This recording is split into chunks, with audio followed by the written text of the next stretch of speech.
এই শিক্ষা প্রতিষ্ঠানের মূল উদ্দেশ্যটাই এটা হলো মানুষ গড়ার একটা কারখানা। সেই কারখানার আসল প্রোডাক্ট আমাদের এই প্রবল মতো ছাত্র এবং ছাত্রবৃন্দ।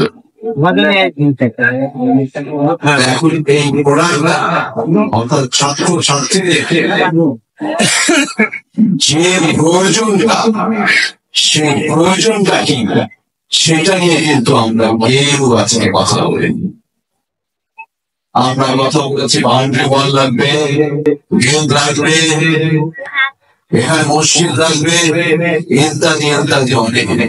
আমরা আজকে যদি আমার কাছে আবেদন করা হতো, আমরা এই স্কুলে একটা যোগ্যতা সম্পন্ন ম্যানেজমেন্ট কমিটি চাই, আমি কিন্তু মানুষের ম্যানেজমেন্ট কমিটি চাই। আজকে যদি আমার কাছে ভালো হতো, আমাদের শিক্ষকদের যোগ্যতা ভিত্তি এবং মানসম্পন্ন করার জন্য আমরা সুযোগ সুবিধা চাই। আজকে কি বলা হলো, এই কোমলমতি ছাত্র ছাত্রীদেরকে ডিজিটাল বাংলাদেশ থেকে স্মার্ট সিটিজেন তৈরি করার জন্য ল্যাবরেটরি চাই।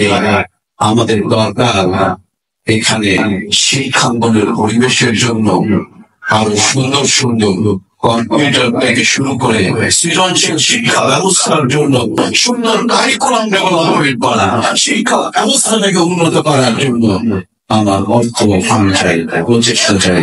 আমি কোথায় তাহলে সবচেয়ে বেশি দোষী হতাম?